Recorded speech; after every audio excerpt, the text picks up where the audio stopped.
Up, he shows up.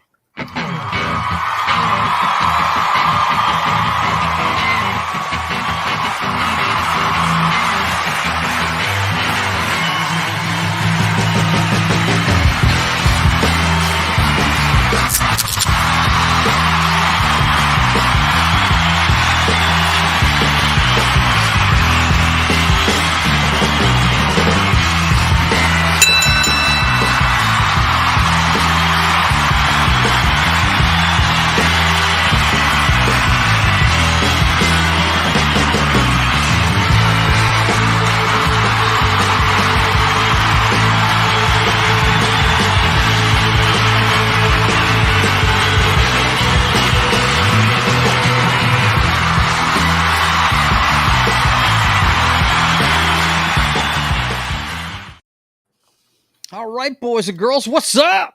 What is up? Welcome aboard for the last episode of Sunday Night Wrestling. That's right. Yeah, man. Yep. We have all gotten so busy around here that we don't have time for this show anymore. And there was much rejoicing. Oh, there's not much rejoicing. Want to keep doing it, but man, dude, I got to get to work on my comic book. Yeah. I've got. Yeah, my new work schedule is not always conducive to these early mornings. Yep. But yeah, we're about to get into it, boys and girls. Oh man, well, it's a doozy to sign off on. What's it? Yeah, it is. I mean, we did the prediction show last week. That my man, his first, I guess it was your first week, and your schedule was just kicking in for you. Yeah. No, I was completely. I'm not gonna lie. I got no excuses. I slept right through the show. I hear you. I did. It is a drastic shift in my schedule. So. Mm-hmm. Yeah. Quite drastic. Yeah, for sure. Completely uproot your whole circadian rhythm kind of schedule. Yeah. But I was not late. I was not late a single day on my first week. So there you go. And that's new job, that's important, man. You want to set precedent there. You want to be counting on you, you know. So I'm glad you're doing what you want to do, man. That's great. Yeah, it's actually good to use all that time and money and effort put into a college education, actually get hired onto a job that actually fits your major. It's a good, warm, fuzzy feeling in the tummy, tum. Yes. Like, yep. I feel like I'm a success finally. A success finally? Oh yeah. No, I took the long way around. Did you? Mm-hmm. Well, you know, like destined for greatness, just kind of pacing myself. Right. I hear you. John, how's your week going? Oh, it's been going fine. Yeah. Did you enjoy the pay-per-view yesterday? Kind of. Kind of. See, yeah. If Jed makes it, he texted me and told me it sucked. Of course, you know me, guys. I caught it all this morning after work, so I didn't think it sucked. I thought some of the decisions in the way they booked some of those matches was kind of ridiculous. Yeah. But we'll get into it. I think the best way to do this, I would imagine, would be to start with the one that is actually, we've had two shows in AEW since Forbidden Door. The one that we did. 3. Is it 3 shows? Yeah. I never count Rampage, man. Yeah, I never count Rampage. I never do. Rampage is like AEW Dark at this point. It's but it's Rampage. Yeah, it's the show that you've been waiting for. Yeah, sure it is. Whatever. But yeah, let's start with that one. I didn't watch the pre-show. What did they have a match on the pre-show? Oh, for Forbidden Door. We're going to start with Forbidden Door and work away. They actually had 2 or 3. Let me pull up my results here. They had 2 or 3 on the friggin' pre-show?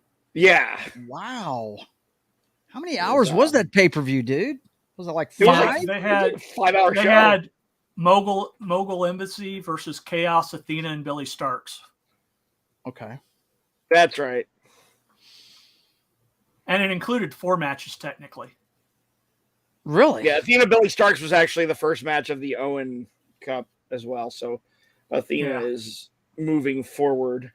Athena won. But okay. I see good things for Billy Starks in her future. She's only 18 years old.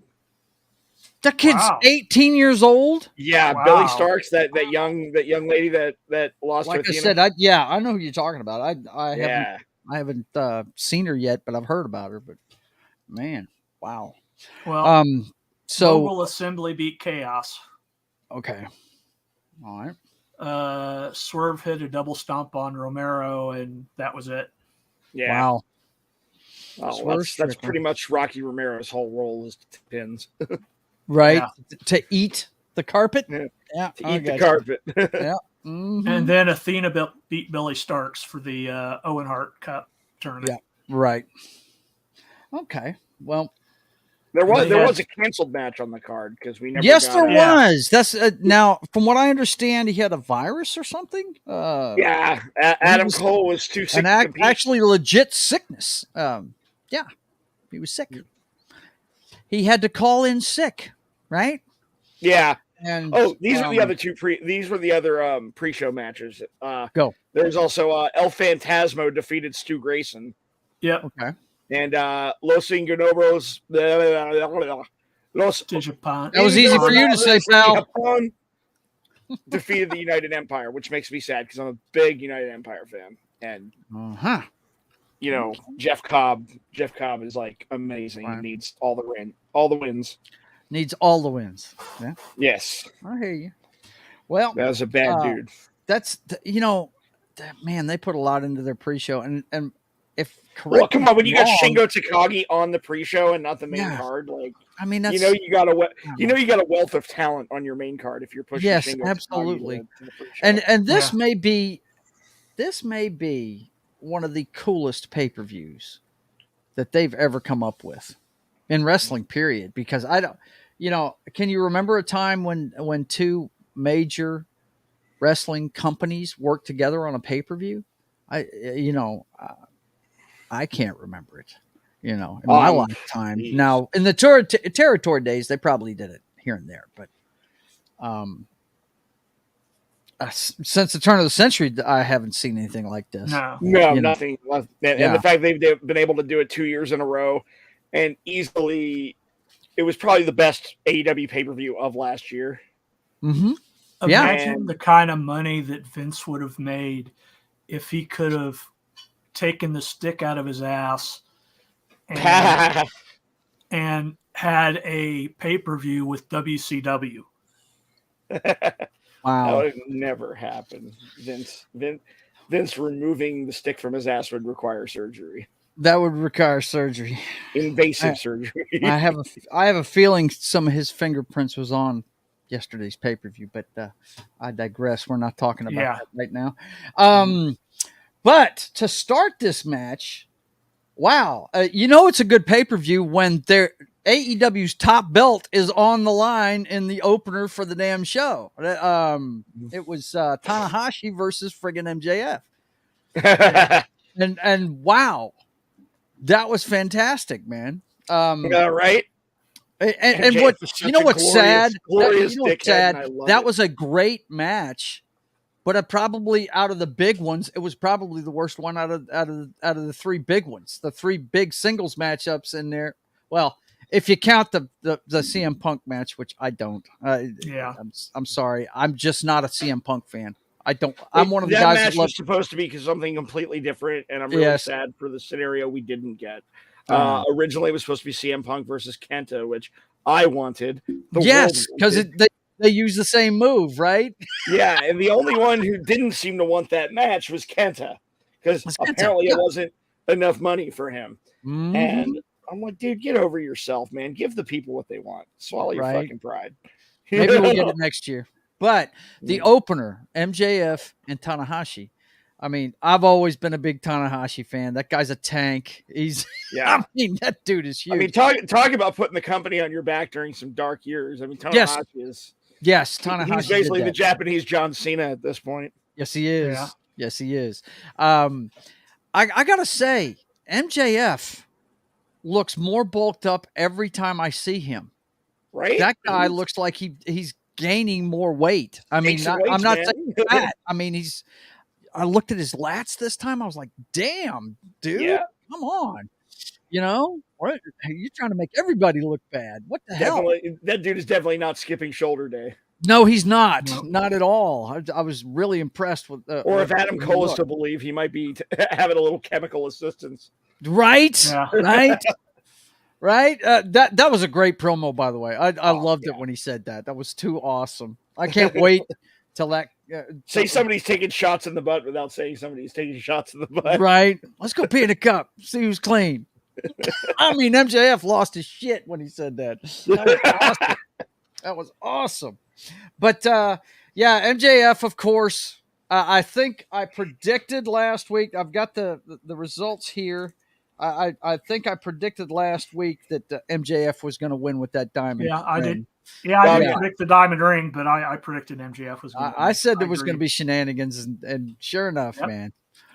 Sure enough, he got the diamond ring, but a great match. Great match. I mean, to me, the easiest two matches on that entire card to call were the Sonata Jungle Boy match and the Tanahashi MJF match, because are you really going to swap your big title over to the other side? No, you're not. Not at all. Great talent on both sides of the ring, but the winner is already a foregone conclusion. Mm-hmm. Yep. But in true MJF fashion, he was a heel the whole time. He tried to smack talk him in the middle of the ring and stuff, and Tanahashi did the Hulk Hogan thing, right? Go ahead, hit me some more, and went off on him. But yeah, wasn't enough. Something's got to happen, and sure enough, the window was there. The ring came out, and it was over. So, but hey, in the Punk and Kojima match, it was a great match for what it was. But that was the next one, by the way, guys. It suffered from not being the match I wanted or everybody else wanted. Mm-hmm. So, yeah, I mean, but there's not much you can say about it. It's CM Punk wrestling somebody he actually has idolized and looked up to for years. And yes, absolutely. It was a solid match for what it was. But again, it wasn't Kenta. He's such a dick, though. When he had him in the fucking, him in the corner yelling Kojima every time he gave him those fucking forearms, I was like, dude, come on, man. I like this new tweener Punk. Like, he's not quite a heel. He's not quite. He's not a good guy, but he's not a bad guy either. And he's getting a lot of heat, though. He is getting a lot of heat since he came back. What is with that? I love it, though. Controversy creates cash. Bischoff said it best. Yeah, it's true, but there's a lot of people not liking him. You may hate him, but you're going to tune in to see what he does next. Right. Yep. Okay, so we had that match, and then the next one was... Didn't we both say CM Punk on that one? Yeah, we did. Yeah. I've got the results here. We both called MJF. Both called CM Punk. I think the next one was one that... Orange Cassidy.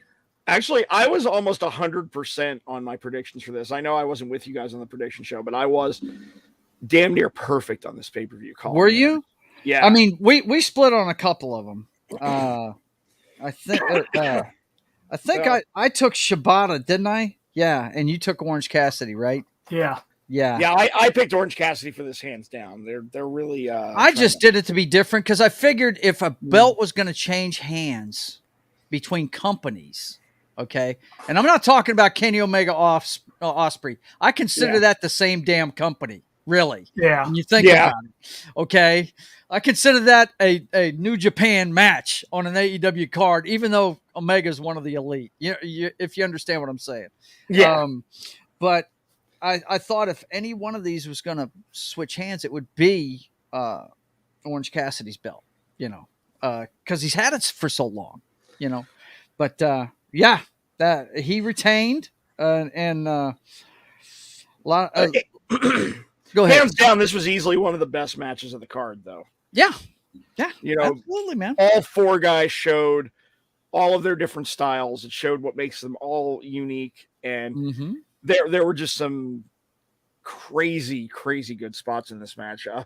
And now that one, go ahead and talk about it, man, because I didn't see all of this one. The Daniel Garcia dance is becoming a meme at this point for me. Yeah, it is. Like, I started doing that whole in the bar the other night. Right. And like 3 of my friends knew exactly what I was doing. They're like, "Oh, you did the Daniel Garcia thing." I'm like, "Yes," and I didn't split my pants while doing it. He got pimp slapped doing it though. Oh, God, yeah. But he got pimp slapped by Shibata and then just kept going. That was the best part. He took a licking and kept on gyrating. That's sports entertainment. I don't care. That is sports entertainment. And you know what? When we're done covering all this stuff, we're going to talk about, since we have 2 pay-per-views so close, we're going to talk about the differences, what makes one elevates one and what, elevates the other. I mean, I think they both have their pluses and their minuses, But Orange Cassidy retained in a hell of a match between 4 guys that are really talented. The Dork Knight says, hope you guys have a good show. Just wanted to come by and say hi. Miss you all. I still never heard back from the head chief, so probably going to have to do my own thing after all. Hey, bud, this is the last show for us. We're done. I might be joining you. I was fixing to say Johnny Rock might be your co-pilot here pretty quick, bro. So, but I'm taking a break. I've got to, man. I got too much. I'm starting to get commissions now, and I got to get to work on the comic book, man. I mean, at this point, it's going at a snail's pace, and I've got to make time for it. So, but anyway, what was the next match after that? Was that the Elite versus the Blackpool Combat Club? Was that next? You know what? Danny, are you still listening? If you are, jump on the stream, man. Somebody send Danny the link. We can't go out. We can't go out without the Dork Knight. We're not on KGRA. Let's bring it back. I hear you. But it's not my channel, man. You know what I'm saying? So all right. I don't want to piss off. I love my man to death, but it's not my channel. It's not my channel either. That's right. So, I tried. Anyway, we got. I think it's the Blackpool Combat Club against the Elite. I think. Which Sonata versus Jack Perry. Was that the next one? Okay. Sonata versus Jack Perry. Don't you mean badass Jungle Boy Jack Perry? Badass Jungle Boy, apparently. Because he doesn't like Hook, apparently. Messed him up after the match. But, I think Jungle Boy's very underrated. I think he put on a good match. Of course, Sonata's going to do well. But, I think what was more important was what happened afterwards, the heel turn. I mean, now both members of the Jurassic Express are heels at this point. Mm-hmm. What in the hell, man? Are we going to see a reunion? Maybe like an evil Jurassic Express, right? Who was that fool that was running around with him? Hook? The little guy. No. Hook? No. Hook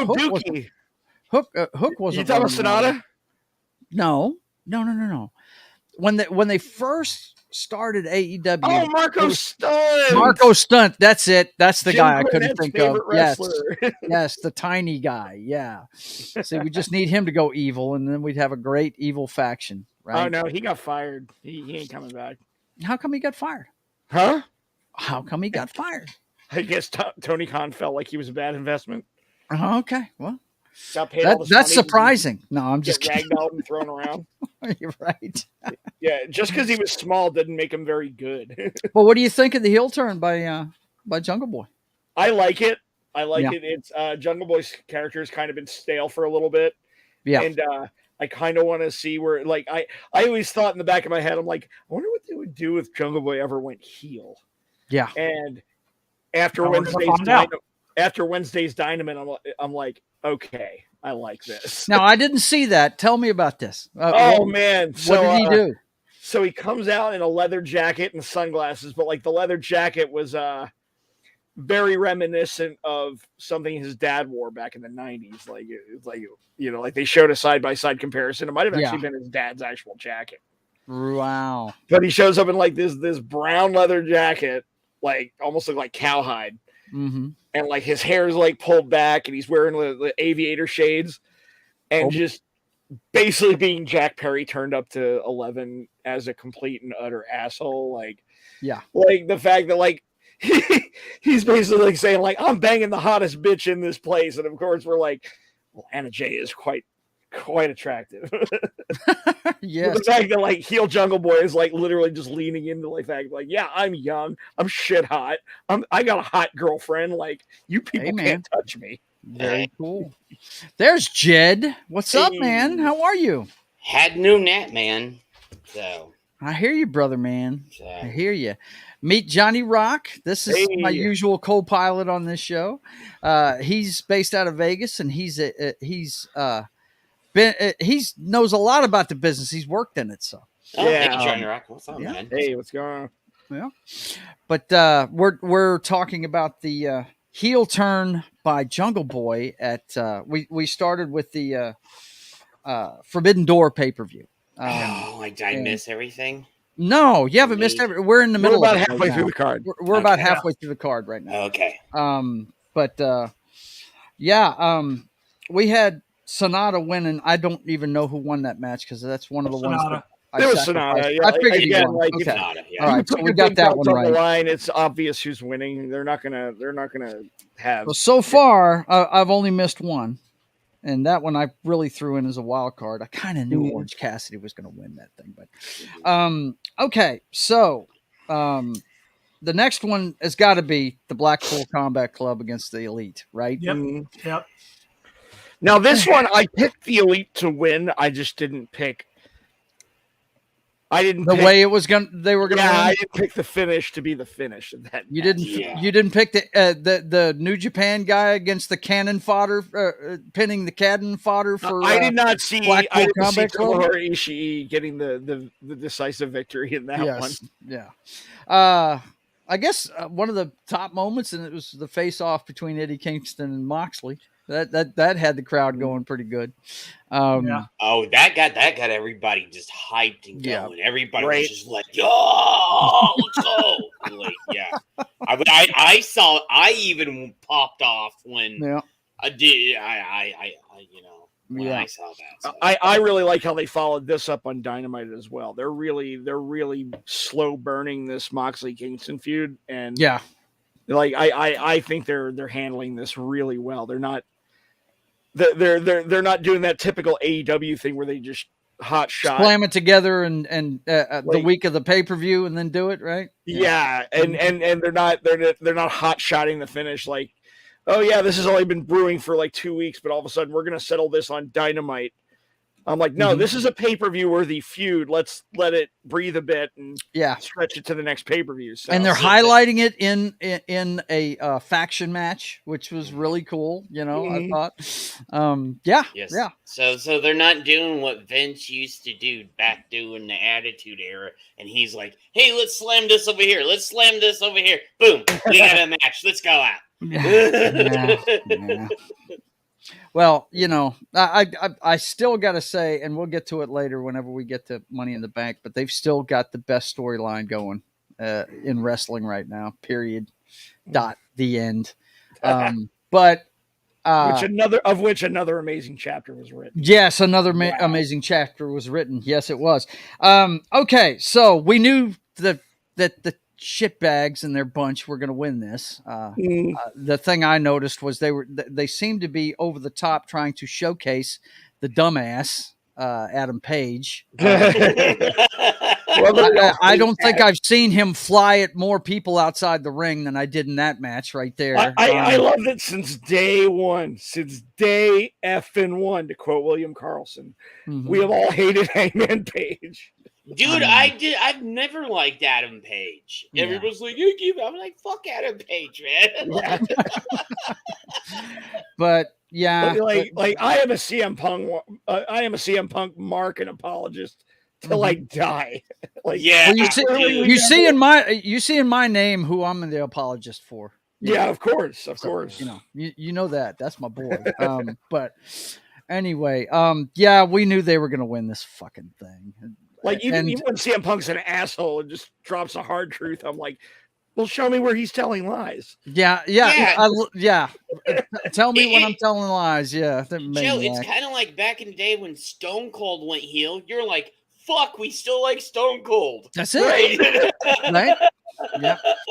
Well, I'm just wondering if all this hate he's getting is over the elite in this. It's thing. the elite stupid fans who don't understand how the business works. Yeah, they don't. That's where CM Punk's fan bases are. He is the patron saint of the smarks.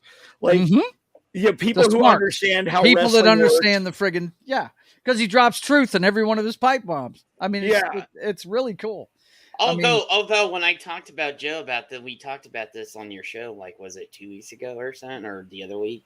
And Joe was like, "Yeah, this one wasn't as good as the first pipe bomb." I was like, "Yeah," but he still went out there and told the truth when he's like, "What are you guys talking about?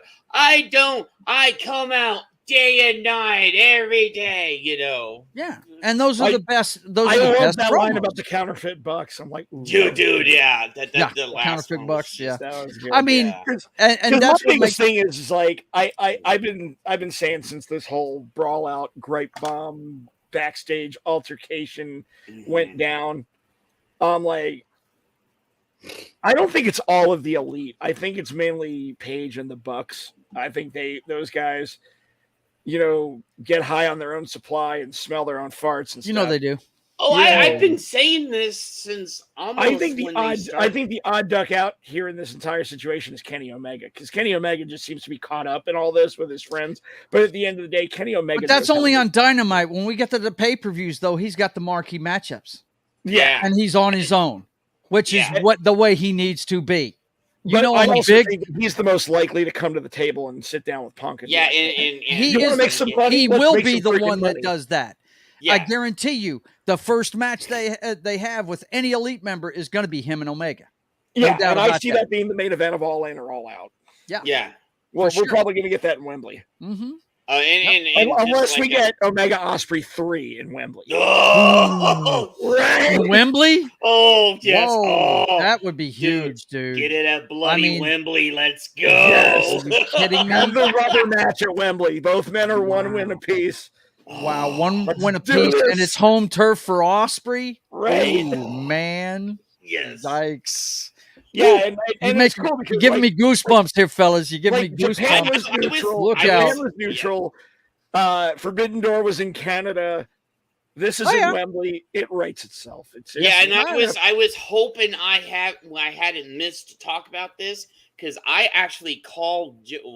I know we're going to get to it. We haven't gotten to it yet. Okay, let me hold your thoughts. Hold my thoughts on that one. But that was the one I called Joe at in the middle of the night on. I'm like, See, he didn't know. I had mentioned last week that we were going to I was going to watch the pay-per-view, and we were really pumping up Forbidden Door. We were, we really pumped it up. Said, hey, this is going to be maybe the first 5-star pay-per-view of the year, and he didn't know that I catch up on everything Sunday morning. You guys know this already. You've been doing the show with me forever. And he didn't know that. He called me in the middle of the night. I was already in bed. I was like, dude, I'm glad you're enjoying it, but I'm not watching it till next time. I was so pumped. I was like, do you see what Kitty and them are doing? Oh my God. But we're going to talk about that one at length. But what was next after that? Tony Storm against Willow. Yes, absolutely, man. It was a good match. I really like Willow Nightingale. I think they're pushing her in the right way. I think Willow Nightingale is going to be a force in the women's division to be reckoned with for quite some time. But this was a foregone conclusion. It was a foregone conclusion. They weren't going to put the strap on her. She's already got. Isn't she the New Japan Strong champion? Only by way of an injury. Like if really? I keep calling her Sasha Banks. If Mercedes Moné Sasha hadn't powdered her ankle into a million freaking bone fragments, she'd still be she would still be the New Japan Strong. But Willow's taking that football and she's running for the end zone with it. So more power to her. She's gaining a lot of new fans because of it. And I think down the line she's really gonna become somebody to contend with, like hardcore. Yeah, absolutely. I tell you, I would love to see her go the way of Jordynne Grace. You remember when we first saw Jordynne Grace, she was kind of big like that. Then Bulk turned that rubber into Bulk, and she is something else now, man. It's just a shame you guys don't get to see her because she's on Impact. I mean, Jordynne Grace is a beast, dude. Oh, I follow her on Twitter. She's one of my favorite Twitter accounts. No, she's fantastic. I love Jordynne Grace, man. Yeah. But I'm hoping that Willow goes that direction. You know what I mean? But yeah, she for a big girl, she can move, dude. It's really good. And I'm a mark for Toni Storm. I just don't like the fact she's a bad guy right now. I'd like to see her as a good guy. But I love the Outcast faction as a whole. So it's a good faction. There's where we disagree. Yeah. For me, I've been a big Ruby Soho fan for a long. I mean, I liked her back on the Indies when she was Heidi Lovelace, and her whole WWE run as Ruby Riott. I was like, do you like the nose job? I mean, considering what happened to it, it looks a lot better than the bloody mess it was after that Britt Baker feud. Right? Oh yeah, bro.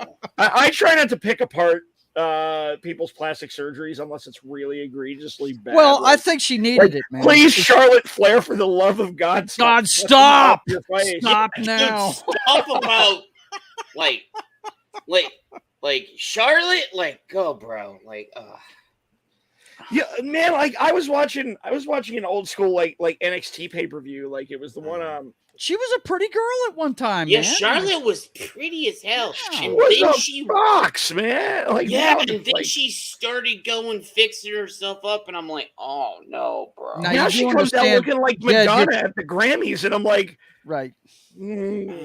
Jed, you got to understand, Johnny is a big Charlotte mark. No doubt. Dude, I used to be. I'm not no more. Yeah. But I think I met her back in the day. But correct me if I'm wrong, guys. That was the only women's match on the card. Yeah, it was. Pretty sure it was. Yeah. Well, they had too much man meat going on, man. They had too much. It doesn't even have a women's division, like for real. I mean, they have Stardom, but Stardom. They keep theirs separate. Stardom's its own entity. Yeah. Mm-hmm. Yep. Okay, so after that one, I think is the. Well, it's technically the second women's match on the card because there was the Athena Billy Stark right. I forgot the qualifying match in the what do they call it? 0 hour? Is that 0 hour pre-show? Yeah. But I think the next one was ladies and gentlemen, your main event of the evening. Well, no. I think didn't we have the Jericho Appreciation Society? That was the breather between. Yeah. Right. Yeah, next up was Ospreay Omega. Dude, yeah, and I didn't because I couldn't see the whole, so I went back, but I saw Ospreay, Steen, Jericho, and then Daniels. Like I saw all those. I saw all three of those live, but I had to go back and saw the others.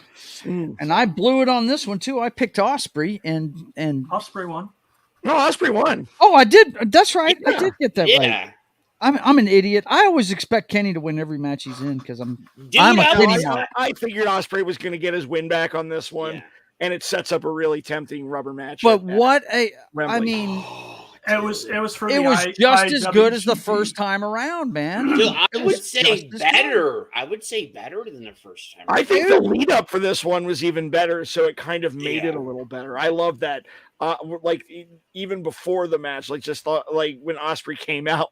And he's like, I'm back for revenge. And I'm like, wow, this angry Will Ospreay hits so much differently. Yeah. Well, I tell you what was a little bit of a letdown, though, with it being a Forbidden Door matchup. I figured we'd get one of those New Japan style entrances for Kenny Omega.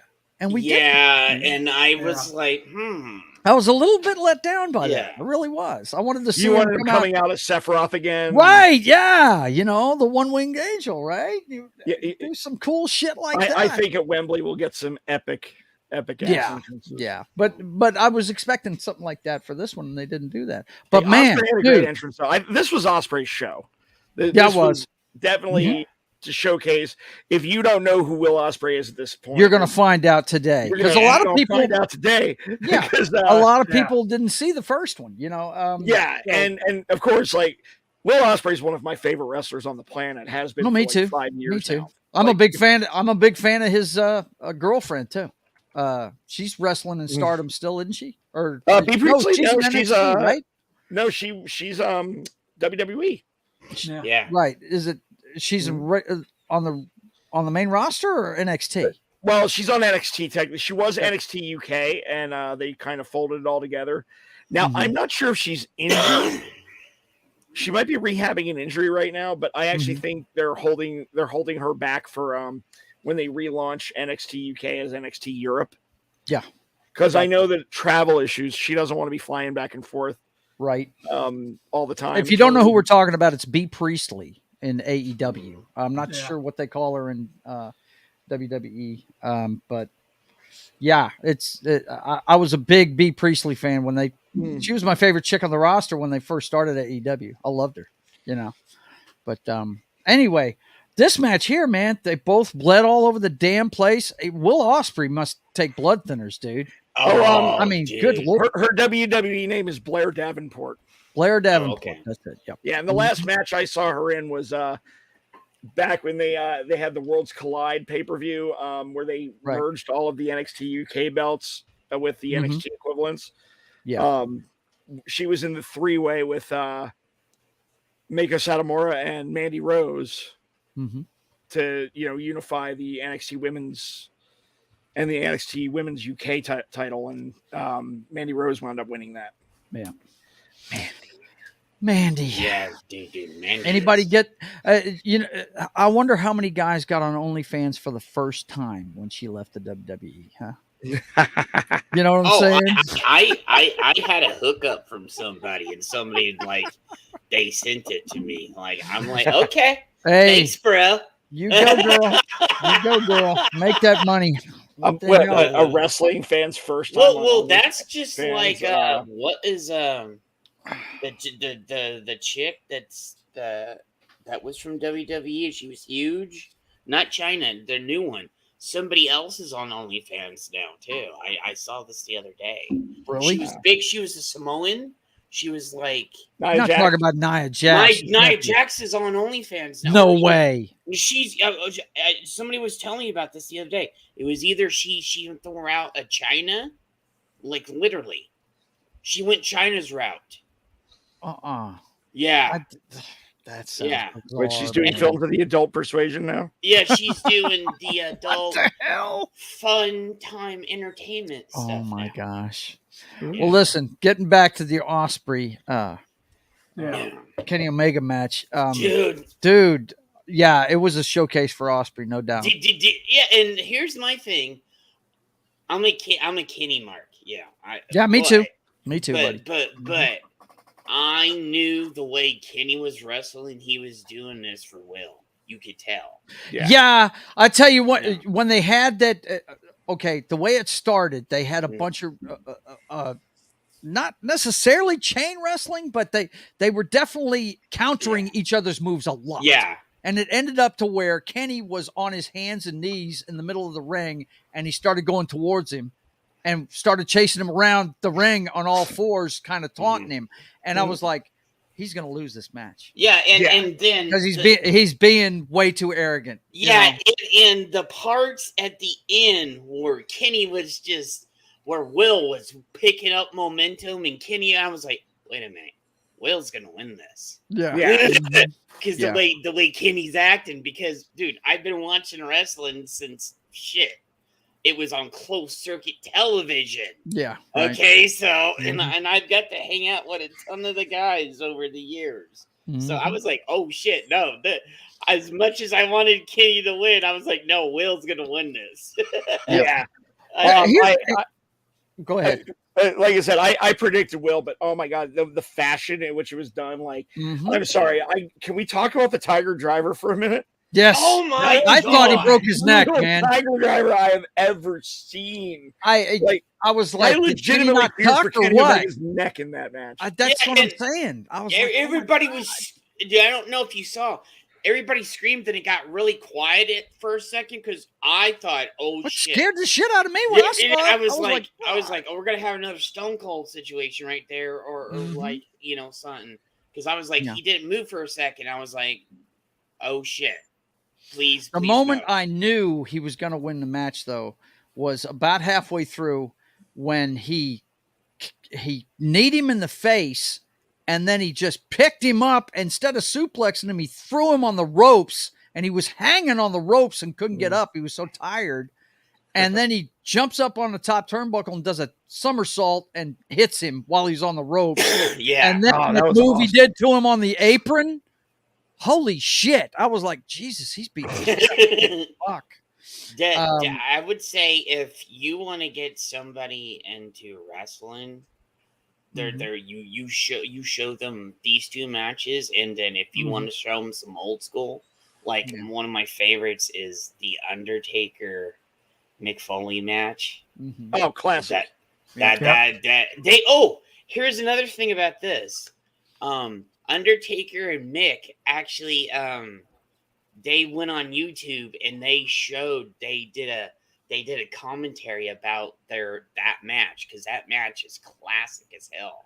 If I say anybody, if you want to see some old school, I think go watch that match. Is that recent? Because I thought it was recent. I saw a thumbnail with them both on. Yeah, that was recent. Didn't I don't Undertaker? Go ahead. Oh, I was gonna say, like going back to what Jen just said. If I was trying to get somebody into wrestling new, I don't think I would lead off with Ospreay. No, because it's at such a high level. It's all downhill from there. This is the exception, not the rule. Yeah. You know, like I wouldn't want to spoon feed them both of these matches, the Wrestle Kingdom one, of course, and then this one, because then they're going to go in thinking every match is going to be a here's my thing. I've said this to people over the years. I was like, you're going to go through a lot of stinkers over the years. You're going to go through some matches where you're going to sit through the whole program, especially on Raw over the years. Where you're going to go through 3 hours and not get a good. You're just, what the fuck is this? Like, replay after replay. And I'm like, come on, dude. And they were like, even when WCW, like back then, there were some nights where you watch 3 hours of that, then go watch Raw. And you would I just watched 6 hours of wrestling, and it was bad that night. Oh my god! Oh my god! But this one right here was something else, man. Both of them bled for the business, of course. Oh yeah, you know, it was a very, very juicy match. Yes, I will say they earned their stripes once again in this match. Yeah, this match, I would say 20 out of 20. If they do a third one, it's got to be the headliner or whatever show it's on. Yeah. The only bugaboos I had with this match as a whole was I thought the booking surrounding Don Callis was a little. Yeah. Okay. Here's a couple of things. How do you kick somebody out and then just let them walk back in? Let them come back in, right? That take charge of the match, ref. Okay. That was a DQ. I've watched some New Japan, but can you use a weapon in a match? No. The flag, man. What's with the flag? And that was another thing. It was a great spot, but I thought it was. But it's not. It's not part of a wrestling match, man. But it's also I don't like when they use a flag as a weapon. Not just. I mean, whatever. I mean, it tends to piss a lot of people off. It does piss people off. Yeah. But my whole thing is it's a weapon. They're strangling each other I with remember it. Shit. Remember when Big Show was feuding with Rusev all those years ago? Yeah. And Big Show stomped on the Russian flag. That caused that almost caused an international. That was a huge dust up. That started some shit right there. Literally. And I'm thinking to myself, I'm like, oh my god, did we just start a war between England and Canada because of wrestling? And think about the Iron Sheik, when the Iron Sheik would come out, and then it was Iron Sheik, Russia versus America. There would be flags involved in that shit all the time. But they never really disrespected the flags unless it was a flag match. No, didn't him and Cena, Rusev and Cena, have a flag match? Yes. Yeah, they did. Yeah. Speaking of that, Miro's back. That's cool. Yes. Yes. Miro's back and squashing dudes. Yes, squashing people. Okay, so and Andrade. We can't say enough about the Kenny. No, dude, Will Ospreay match. Now, if you haven't figured it out yet, Ospreay won the match. Yeah. So I actually got that one. I got that one. So. I did find it cool that the first person to ever kick out of the One-Winged Angel was Kenny Omega. And he did it with quickness too, like, no, motherfucker, you ain't doing that. Yeah, he one count. He's like, oh no, you don't. Oh no, you're not gonna do this, my brother. He goes on his feet. He said, "What's up?" Yeah. But Will ended up getting him, and the crowd, especially when he did that, the crowd was like, "Holy shit, Kenny got out of that." Mm-hmm. What'd you think of this crowd on the whole, though? Good crowd. Pretty hot crowd. Yeah. I will say I don't think. I think with the two London pay-per-views, England I think the British crowd was better. Yes. Yeah. Okay. But this one was good. This one was good because I didn't get. I went back and it was okay, but okay. So I got to see like I said, I got to see the last 3 matches live. Mm-hmm. For this match, everybody was on their feet. Okay. Yeah, then you go to the next one, which we'll introduce. It was off and on because you did have other people, but then when Daniel had his thing. Wait a minute! Wasn't the Sting Jericho? That one was kind of off and on. People were kind of so like gassed out from Kenny and them that it was a kind of like a chill match. I was good that they put a breather match in. Yeah, it was a breather match. It was a chill Unfortunately, match. It was also the one that ruined my perfect booking. Like this was the one that got me. I picked the Suzuki Gods. Really? Oh yeah. Okay. Oh. Okay. Come on, Chris Jericho, the Spanish God, and the Murder Grandpa as a team. Right. That's a solid team. Dude, did anybody see the picture that they took when all 3 of them were like when they were doing the pose?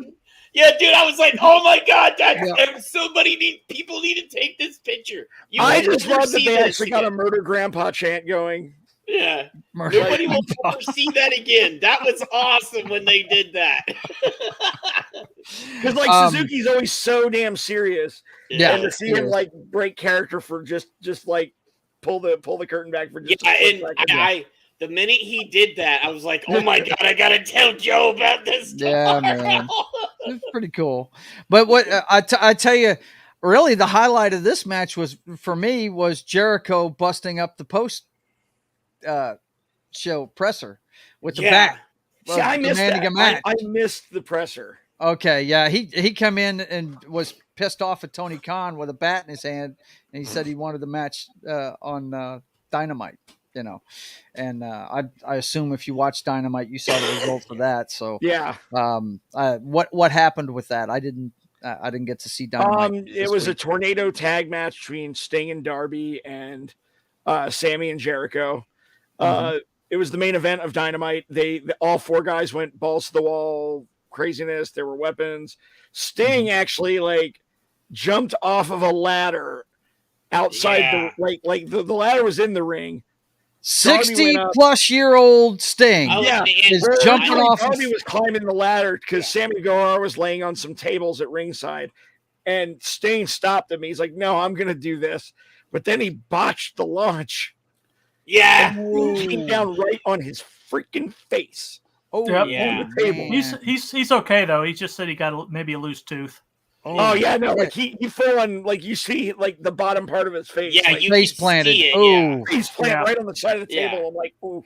And of course he's got a bloody mouth for the rest of the match too. Damn. Because but we gotta say we never got to see Sting and Jericho together. Which is surprising though. Yeah, we never and then I freaked out the minute that because I was like, okay, they're gonna do it, but then I was like, holy shit. The realization. I've been watching all these years. We never got to see Sting and Jericho together. And then when they get in there, it was just they never were. Yeah. Yeah, it was just makes you wonder how good it could have been if both guys were young and in their prime. Yeah, in their primes, dude. Right. Especially when Stinger was doing the coming down from the ceiling with his bat and everything else. Yeah. Oh my god. I did like that they had a bat war. Yeah, and that was cool because I was like, oh my god, they're doing callbacks. Because if you could tell when they were doing their moves and stuff, they were doing some callbacks to each of their careers of what could have been. And I was just like, oh my god! And then the member berries were rich. And And Stinger got the bat and he pointed it at like Jericho. I was like, oh my god, why couldn't we got this when they were? And then Jericho takes his bat and like knocks it out of the way, and they're almost like sword fighting for a minute. Yeah, right. And I was like, oh my god, why couldn't we just gotten this like 20 years ago? Right. Come on, guys. Well, this led to the main event. Which real quick, I have one last thing to say about that. Go ahead. The Forbidden Door match was I did not like the finish. Yeah, it came out of nowhere. It made no sense, and it didn't involve any of the key players. I mean, it did. It was are you talking about Sting and Jericho? Sting and Jericho. I'm talking about I'm talking about the one at Forbidden Door where like just Naito like out of nowhere just rolls up Suzuki. Yeah, it was. I looked away for a second. And all of a sudden, it's over. Yeah, I looked away for a second because Toby did something. I was like, what the fuck just happened? Darby Allin wasn't even in the ring. He was outside rolling around, and Sting was just standing on the apron. It was really weird. Just like, it was like all of a sudden, there it is. It made me wonder if it was a botched finish. Like I don't think that might have been the intended end of the match. I think the referee might have come down on 3 a little prematurely. And which always go with the ref's decision. Yeah. Right. It's like the main event of WrestleMania 35 with the Rousey pin. Oh my god, yeah, that was upsetting to a lot of people. But we got the main event, which was Daniel Bryan coming out to the final countdown. Dude, okay. Ring of Honor, baby! Oh my god. Wait, the minute that I was waiting there, I was like, okay, what the fuck is he going to come out to? And then all of a sudden you heard, I was like, yeah! Yeah, man. I felt the same way when CM Punk came out to Miseria Cantare. Don't get used to that because from what I understand, it cost a lot of money to do. Oh yeah, I know. That was just a one-time thing. I know. Yeah. And the minute I totally marked the fuck out the minute, and he came out. The minute when the final, and then he came out and they show him. I was like, yeah. I just apparently he didn't know that they were going to play that either. Yeah. It was a total surprise. I got out of my chair and started jumping up and down in my room, and I'm on the second story. I'm like, I think I'm right close over to where my parents is. I got up down and started jumping up and down, screaming and marking out. I was like, yes, because everybody knows that's one of my favorite songs. So I even got a karaoke version to put that in when I do the MFer and stuff. Joe knows this. Yeah, I got a it's not it's a knockoff version, so I don't get fucking don't get hit by. But that's what. And then the minute you do that, I got it on Twitter. I was like, look, he came out to the final countdown. My boy, he came out. Like, I got something to share with you guys after we're done talking about the match. Okay. But the match itself. Oh, well, first of all, let me say who his opponent was, who is my favorite wrestler ever in New Japan Wrestling. Yeah. The Rainmaker. The Randy Orton of New Japan Wrestling. Yes. I love Randy Orton. I've always thought Okada was like half John Cena, half Ric Flair. Right. I'd just say Randy Orton because he gets up on the top turnbuckle. And, he does do the Randy Orton thing. Yeah. Right, but and of course, fake dollar bills, Monopoly money rains down from the ceiling. Yes, dude. And if you notice later on in the match, you see, I think Okada slipped on one of his own dollar bills. Yeah, did he? Yeah, he did. And I was like, wait a second, did he? Because I think Daniel's like, in Johnny, you know this. They give little so you don't hear it on the mic. They give little signals and they say things underneath their breath when they're doing it. They're communicating. Yeah, they're communicating. And I saw this when that happened. I saw Daniel do so, and I was like, oh shit! I hope that doesn't. Because I was like, oh shit! I hope he doesn't twist his ankle. Like or some shit. Well, there was an injury during the match. Now, I believe it was when Okada was coming off the top turnbuckle on him. He fractured his arm. Brian Danielson beat Okada with a broken freaking arm. Yeah. Yeah, he did. To go dude, no, he didn't just beat him. He made him tap out. Yeah, he made with him a submit. broken, fractured arm. Yeah. And I was sitting there. I was just like, I was screaming and yelling. I was like, oh my fucking God, dude. I was like, and I even when I told Joe it, I was like, dude, he fucking made him tap out with a busted wing. Yep. Still. And everybody was going wild. I was screaming, yeah, I got told to shut the fuck up. The worst part was, and this is a credit to Bryan Danielson. Yeah, and as one of the greatest wrestlers on the planet. Like, yeah. Mm-hmm. I thought he was just selling. Yeah. Like, that was a legit injury, and he... Oh, have you seen the X-ray? The snapped part of his arm. Yeah, and I noticed why he was holding it, because I've had a fracture like that, because I used to wrestle too at one point.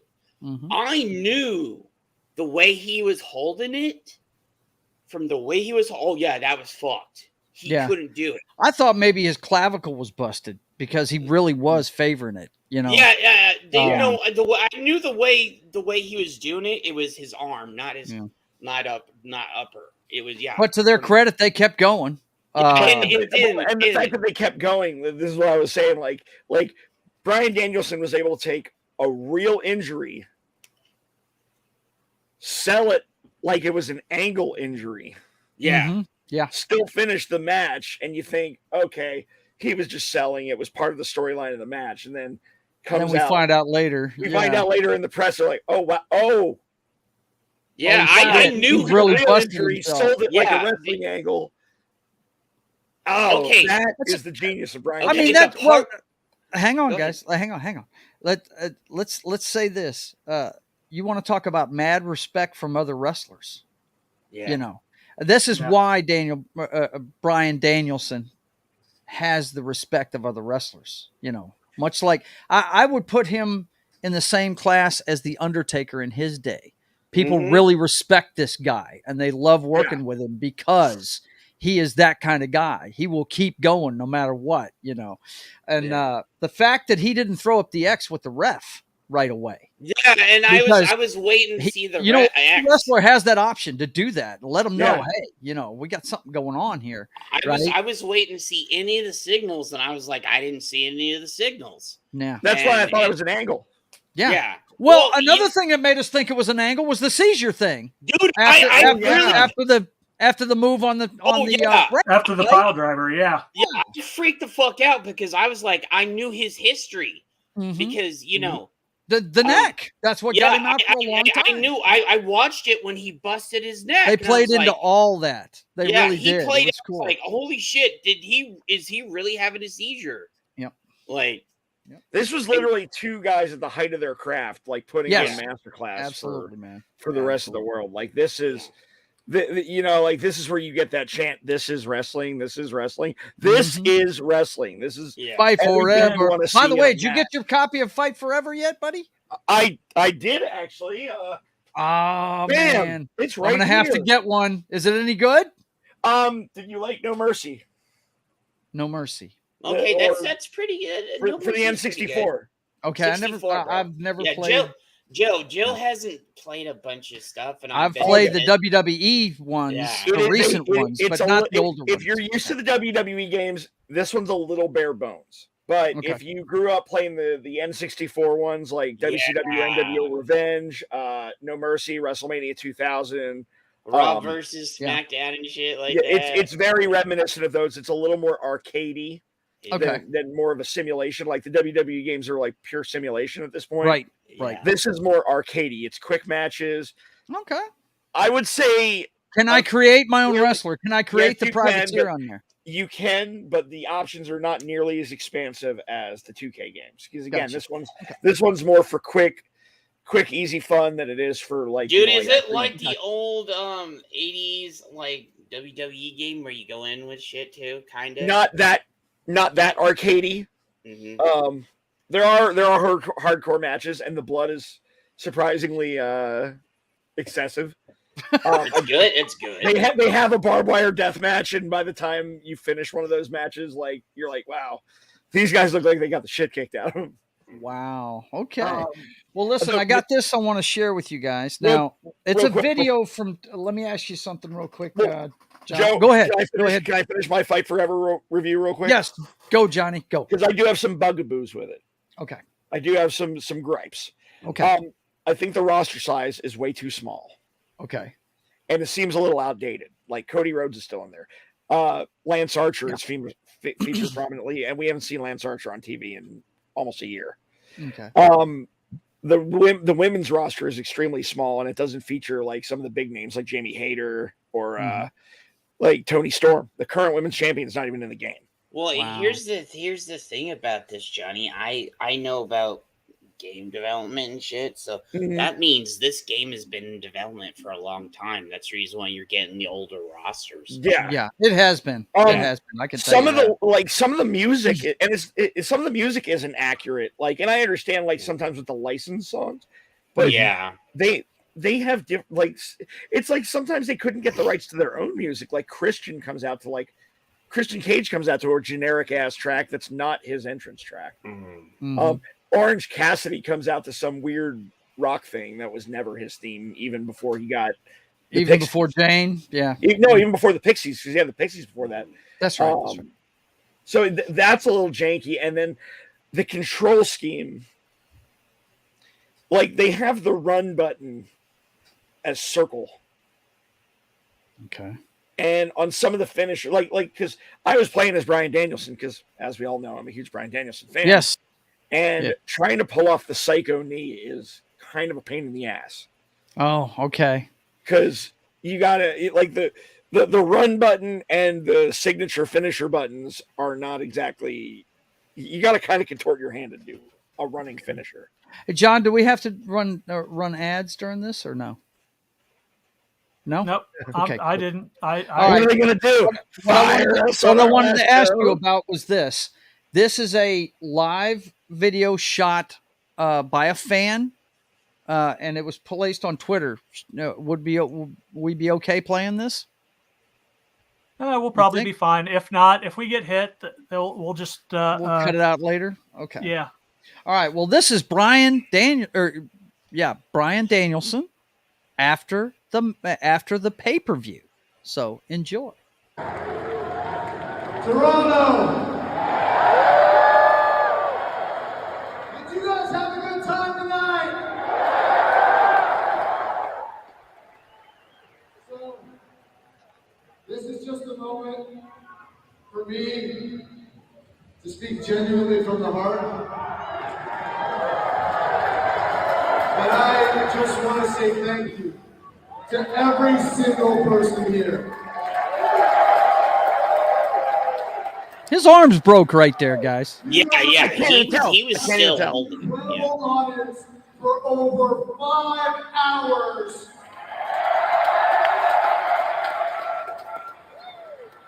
And honestly, I'm racking my brain. I cannot remember a better crowd than you guys.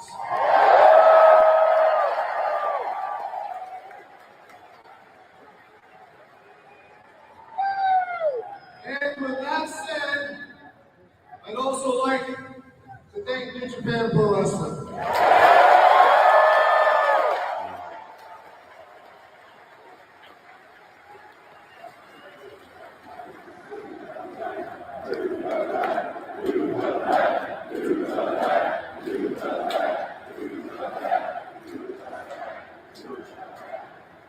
I don't know how they do it, but year after year, they keep on producing some of the very best wrestlers in the world. And I cannot even fathom a better partner than New Japan Pro Wrestling. Now, if I can get a little bit selfish, I legitimately have not listened to Final Countdown since 2009. So given that I won the main event of a 5+ hour show. Let's hear Final Countdown one more time. Of course, they cut it off there. So. I like it because he's a heel. Yes, he's a heel, but he came out there for the fans at the end of it. Send the fans home happy babyface promo. That's it. Yeah. What a deal, huh? I thought you guys would get a kick out of that. I saw that on Twitter earlier today. I heard about it. I hadn't seen it yet. Yeah. Yeah. And that's something that I think that WWE needs to add to their arsenal. They used to do that. Yeah. I mean, they did it at Clash of the Castle with Tyson Fury singing American Pie with Drew McIntyre. True. Yeah. And if you've ever gone to one of their live shows, they sign autographs afterwards and everything. The people that are in the last match, they walk the stadium and they sign for it. I know I gained a lot of respect for John Moxley. We went and saw him at a house show defend it was when he was the WWE champ. That little cup of coffee where he had it there, and he won the match, and then it was my wife's birthday, right? She got us floor seats, and I hate floor seats at a friggin' wrestling match. I don't like floor seats. I'm an old fuck. I'd like to be up where I can see everything. You know what I mean? I like being close enough. Yeah, if you're close, but I mean, we weren't right up against the ring, so we had all kinds of bodies in between us. And I told her, I said, look, because she had a poster that said, she still got it. It says, "Hey John, it's my or hey Dean," because it was Dean Ambrose at the time. Said, "It's my birthday," right? And she was that was her guy. She loves Dean Ambrose, right? She loves John Moxley, and I said, look, just take the poster when the match is over. And people start leaving, go towards where they come out at. Just go ahead and walk that way and get in there with all the folks because everybody's going to go up there to get their stuff signed. And sure enough, John starts signing and he went all the way around that friggin' place, all the way around the ring, and he had his own Sharpie with him. Okay. Most of the time you have to have your own, your own Sharpie. Nah, he had 2 or 3 of them with him and he was just signing away. The last house show I went to was an NXT house show here in Vegas. It was at the Palms, and I remember just out in the casino before and after the show. I ran into I was in the McDonald's line with Matt Riddle. Oh, bro, that's the original bro. Like he was in front of him. He and Cameron Grimes were right in front of me in the McDonald's line, and they let me take a picture with them. Riddle's super cool. Dude, I met Riddle by accident out here too. I went over to, what was it? We went to one of these places downtown that's a mom and pop restaurant that's around the arena. Right. And I went in there and I was just going to, because, stuff at the stadium is just so bloody expensive. So everybody goes to all the restaurants around there that are somewhat cheaper than what's inside. And I went up there and they said next. And then I wasn't looking because I was looking at my phone just for a second. And I bumped into him and I said, "Oh, excuse me." He turns around. It's Matt Riddle. I'm like, "Oh, bro." No. He's like, "It's totally cool, man." I was like, "Holy shit, it's Matt Riddle." I was like, I literally said, he goes, "Bro, you want a hug, bro? Come on." So after the house show, I ran into Rhea Ripley. Cool. Yeah, totally fucking I ran into Rhea Ripley and Austin Theory just out there on the casino floor. And this was right when Austin Theory first signed that cup of coffee. He was in NXT before the way. Right. Before the pandemic when he got called up to main roster prematurely. Yeah. And I just saw him dude, I was a big fan of yours in Progress and Evolve. You're gonna go places. Yeah. So like since that day, I've been a huge Austin Theory fan. Yeah. I've warmed up to him. I have. He's going places. He's the new Randy Orton. Yeah. He's going to have a very Randy Orton-esque career. Right. He's going to be a butthead for a while, and then he'll tighten it up. And I'm still not sold on him, but that's just me. Yeah. Well, this is a good transition. We go to our next pay-per-view, which we had a couple of go-home shows, which I didn't even watch really. Yeah, it's. But I did see the entirety of this pay-per-view this morning. I will be right back. When we do ad breaks, I get another soda, so I'm going to go grab my other soda. Go ahead. Yeah, absolutely. But while we're waiting for him to come back, I will look at the breakdown of our predictions from last week, and it looks like we're dead even because you got the Orange Cassidy one, and I got the Will Ospreay one. So there you go. We're dead even because you had Kenny, right, and I had Will Ospreay, right? I thought I picked Will Ospreay too because I said. Well, then you got me by 2. Then you got me by 2 because I said that was the one that they were going to switch the belt on. Okay. Yep. Well, there you go. You did better than me. Well, I blew it on that one, and I blew it on the because I thought that maybe I know one match that probably blew all of our brackets. What's that? Women's tag team title match. Oh, we're gonna get to that. Look, this show opened up with the ladder match for the men's. The men's ladder match opened this show. Yeah, and I was kind of shocked at that. I was too. I was just like, I kind of thought that the Civil War would be the main event, but there was a couple of matches could have been, the main event instead, which it is Money in the Bank. You would think the men's ladder match would be the headliner, but. And that's the reason why I was like, when I told you yesterday, I was like, yeah, he texted me, told me he didn't enjoy it, and I'm like, it wasn't as good as Forbidden Door. And I'm like, oh my god, because I love. Okay, you can't compare one to the other. That's like I was just say there's 2 different animals completely. Yeah, I know, and we got Vince's hands still in there. And when we're done talking about this pay-per-view, then we'll contrast and compare real quick before we get out. But the men's ladder match, it was decent, but boys and girls, I have to say the same thing we've been saying for months. Fucking LA Knight is over like Rover. Give this guy some fucking dab. Come on, man. Yeah. I was shocked. I mean, that crowd popped for him. Look, he's an American too. He's not British. Yeah. And that crowd went berserk for him when he came out, man. Yeah. Here's the thing, though. In wrestling, just because you're the most popular guy at the dance doesn't mean you're the guy that should win. Like, a lot of people, I'm not saying he should. I was not upset with who won the match at all. I am a huge LA Knight fan. I have been since Eli Drake, dummy. That's right. Yeah. But, I don't think LA Knight was the right call to make right now. Especially I like the way they've been building Damian Priest up for 2 years now, and I feel like he was the right call. He was the guy. I'm glad it wasn't Logan Paul. I mean, that's what I was afraid of too. Although I am a Logan Paul fan. I said that I said that a year ago when we started this gig, that Logan Paul is the real deal, and I have become a Logan Paul fan. And boy, I tell you what, he was the focus of a lot of it. Yeah, because right out the jump, they surrounded him and dogpiled his ass and started beating the shit out of him. It was great. I loved it.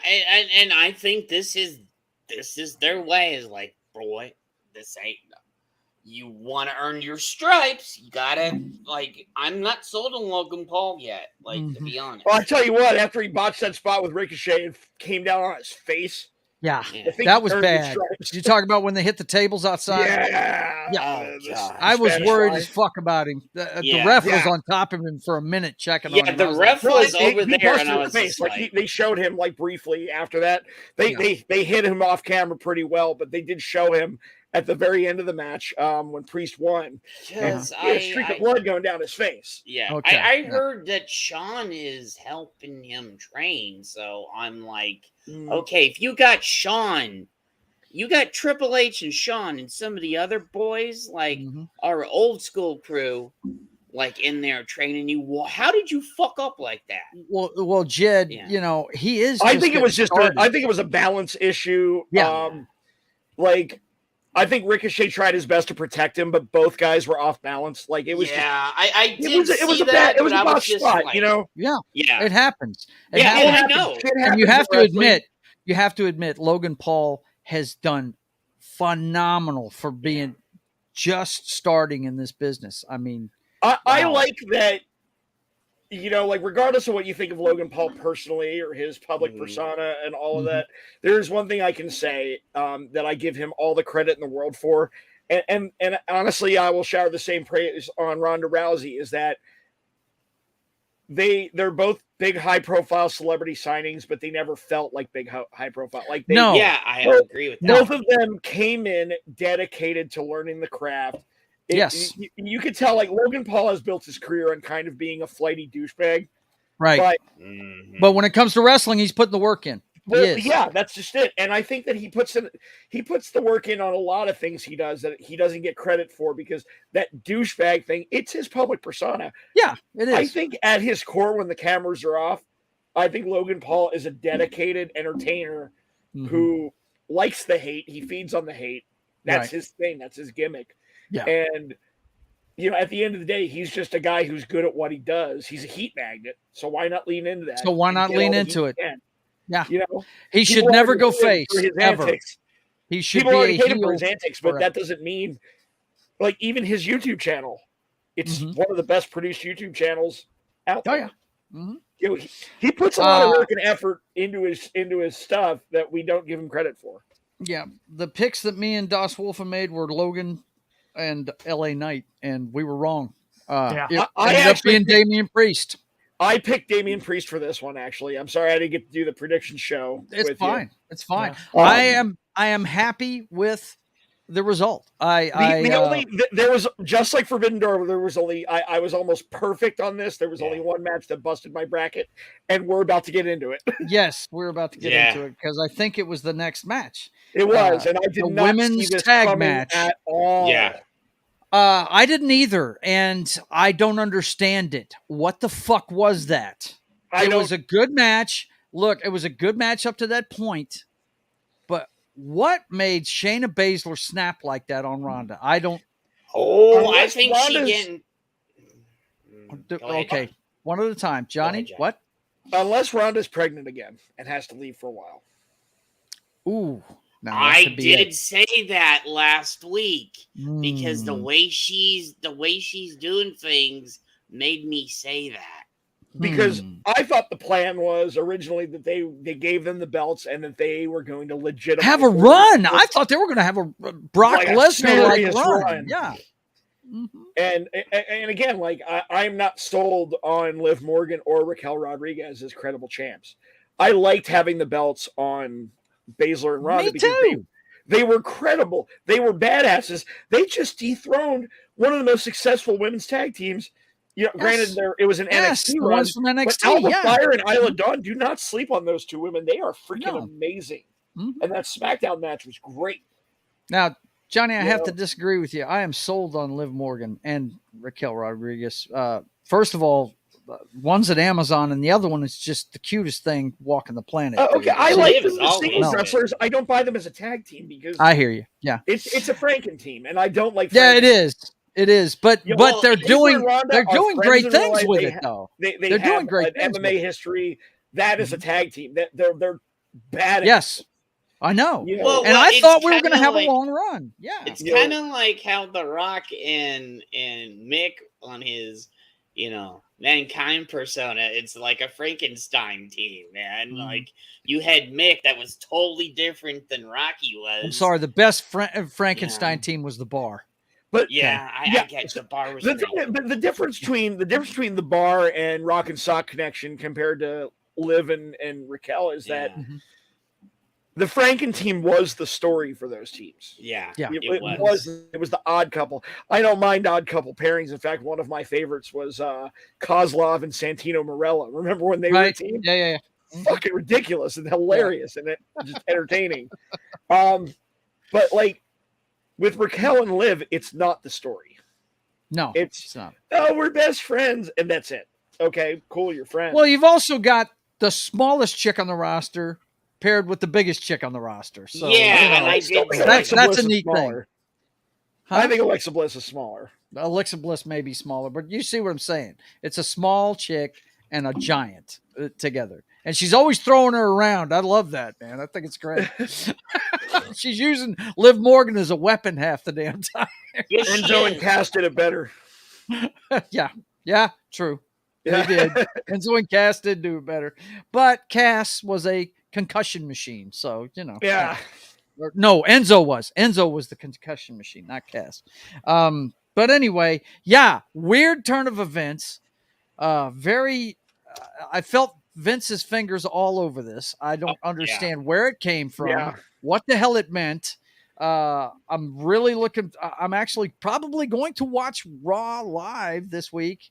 Or is it SmackDown they're on? Yeah. As the women's tag team champs, they could show up anywhere. So yeah, I'm definitely going to check out the shows this week and see what the fuck is going on with that. Cause I am a Ronda Rousey fan. And God loves Shayna Baszler. She's a great wrestler, but my God, they beat her with the ugly stick.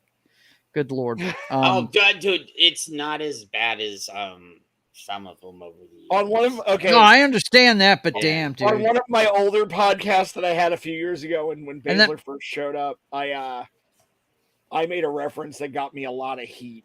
I said that Shayna Baszler looks like if Bayley did 10 years hard time and got out of prison. Really, it's true. That's rough. Well, yeah, they're built the same from the waist down, no doubt. Shayna Baszler is like Bayley's older sister from like the wrong side of the track. Well, I tell you what doesn't help her, and it's totally an MMA thing, is that mouthpiece she wears. Oh, that makes her look just grisly, man. But that black then mouthpiece when she comes out, she's like this hulking beast. Yeah, See, I was so looking forward to them just dominating with that belt. And I just hope it's not a case. I hope it's not a case of them not giving a shit about the women's tag championship. Oh, I really hope that there's an injury, like a legit injury, or in this case, a pregnancy that led to this. It's the only thing. It's the only way they could redeem that angle because I thought it was trash. I thought it was a trash angle. I was pissed. I haven't actually gotten legitimately pissed at a wrestling show. I will always give the benefit of the doubt to see where they're going with it story-wise. This made no fucking sense. It made no sense at all. There was no lead up to it. There was no tension in the team. I mean, you had no idea. They were on the same page. They were destroying people. Yeah. I mean, so again, like if there's a legitimate reason why one of those two women have to take some time off, that's one thing. But otherwise, there's nothing that could redeem that bullshit. It's almost like that they realized that they screwed up by taking the belts from Morgan and Rodriguez in the first place. Well, I mean, Liv was hurt. Yeah, but she wasn't hurt that long. But to me, the better story was keeping it on Ronda. Yes. Oh yeah. I like Liv and Rodriguez. I just got done detailing that, but I'd much rather have the belts on the MMA champs. I would definitely love to better have when they're chasing. Yeah. You want the bad guys, especially with SummerSlam coming up. You want the bad guys to have the belts, not the good guys. And I have a bad feeling about this. We haven't talked about Cody yet, and we'll get to that. Oh, we will. Yeah, so. But I think the next one we had. Now somewhere in here, Cena came back. Gunther and Matt Riddle was next. Was that the next one? Yeah, the Intercontinental Championship match? Yeah. My God, let me tell you something, guys. I never want to stop watching the Ring General. The guy is just phenomenal, man. I love have this we made dude. a fan of you? Big time. This guy, every time I watch him, I think of Daddy Von Erich. I keep expecting him to use the claw, dude. You know what I'm saying? Yeah. I think of Nikita Koloff when I see him. Right. That's another one I was thinking of. Nikita Koloff. No doubt. I mean, just economy of movement coupled with just brutal fucking explosiveness. This guy it's just awesome what they've done with his character. He's making the old school new again, and that's what I love about him. It is so great, man. He's got such a basic moveset. There's nothing super flashy, but it's legitimate. Like when he chops somebody, like you hear it, you feel it. Kind of like I had the privilege of going to SmackDown here in Vegas a few months ago, and I was almost ringside. I was only a few rows back. Yeah, and the matchup was it was leading up to WrestleMania. Okay, and since Gunther and Sheamus were feuding, it was the SmackDown where they did the contract signing for it, and Drew McIntyre was there too, but it led to a match between Gunther and Pete Dunne, because I refuse to call him Butch. Yeah, that's right. He's not Butch. He's Pete Dunne. He's Peter Dune, and that was the best match on the card. But I swear to God, when Gunther slapped him in the chest, you could hear it in the cheap seats. Sounded like a gunshot. It's right? Fucking ridiculous, man. Crazy. You could hear it in the cheap seats. Yeah. But what I love, that's because he cups his hands when he does the chop. So you get the air impact too. Yep. Yeah. But the arm movement and everything, oh my God, it like caves in your chest. Yeah.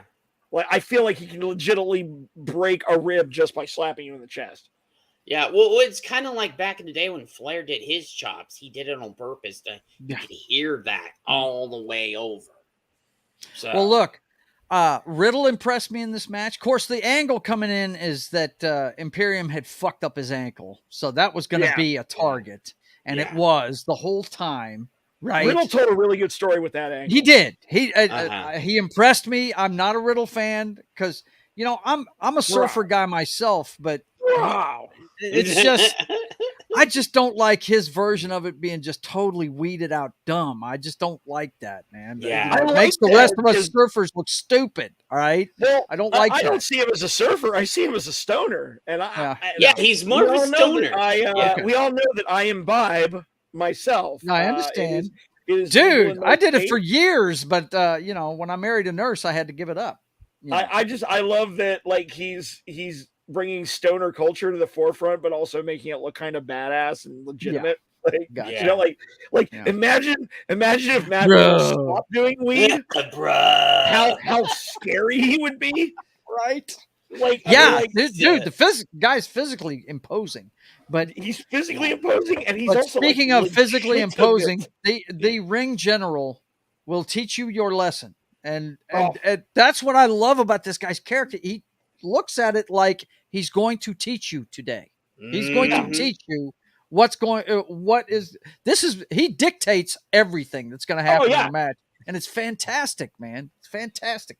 I dig it so much. This was one of my favorite matches on the card, dude. Really was. Yeah, well, Gunther Walter is probably my favorite guy on the roster. Dude. And I was telling my wife when I was watching this morning, I said, within the next year, he's going to be going after the title. He's one of those guys where, if you're a wrestling student, if you're like a new wrestler trying to learn your craft and everything, watch his matches. Yes, because everything with Gunther is fundamental. Everything is fundamental. It's basic, but he makes basic something special. Yes, he does. It's like. This is the finest version of the fundamentals. This is the most basic things you can do at the highest level. And it's, he doesn't need to be flashy. He's all steak and sizzle. It's that guy, just watching his matches is better than watching tape on any football game. Girls are not going to be into this guy, but I guarantee you there's not a male wrestling fan that's not a fan of this dude. Really, the girls are a fan of him. He's got a hot girlfriend. Well, you understand what I'm saying. He doesn't have the long locks. He's kind of military in fashion. Well, he's just German. He's just he's Austrian, but he's very German. He's efficient. Yeah. No doubt. Can we discuss what happened after the match? Yes. Would you like to hear a German joke? Well, he just mentions the man's name. Hey, Joe, McIntyre decides to show up. Yeah. Joe, would you like to hear a German joke? Sure. That is the joke. That is the joke. The German joke is the joke. But yeah, McIntyre came back, and he announced that he wants that title for sure, by fucking up Walter after the match and holding up the belt. He was in civvies. He was in a pair of jeans and a black T-shirt, but he definitely came in there and announced himself with authority. There's your SummerSlam, folks. He had a gonna Glasgow right kiss there. and then followed it up with the Claymore. And I would not be surprised if it steals the whole fucking show at SummerSlam. Oh, it no will doubt. steal the show, but because not losing. Because he's got 64 days till he can lose. What pay-per-view was it where they had the was it a triple threat or a four-way? That was Mania. Where it was going. It was Mania and Drew. Second night, right? Yeah, second night. It was the match of the fucking weekend. Yeah. Oh my god. The first night was like, second night, gangbusters, brother. Well, the first night had Rhea Ripley. No, I was fixing to say you got that backwards, Jed. The first night was gangbusters. The second night we got fucked. Oh, that is true because I must. But that match for the Intercontinental title was on the second night, and it was the match of the whole fucking. That's what I'm saying. It's I will do. Yeah. Well, I know we're going to get to the Cody thing. You're dying to talk about the Cody thing. I know. We're getting there. That's the next match. Was it the next match? Yeah. Cena didn't come back in between there? No, Cena came back. I forget when he came back, but he did. Cena came back after the Rhodes Mysterio because he had he said something to Rhodes. Okay. Yeah. So let's get to the Cody match. We had Dominic Mysterio come out to the ring with Mammy. Yeah. He can't go out there by himself. The heat magnet that is Dom. Ex-con Dom was out there, and then here come Cody Rhodes. Cody Rhodes going to teach him a lesson today. And it was a good match. I enjoyed it. It was a squash match. If there was any squash match on the card, it was this one. Yeah. Cody taught him a lesson. He got distracted once by Mammy and got a little fucked up. But I love that they're morphing Dom into this chicken shit cowardly. Yes. Yes. Okay.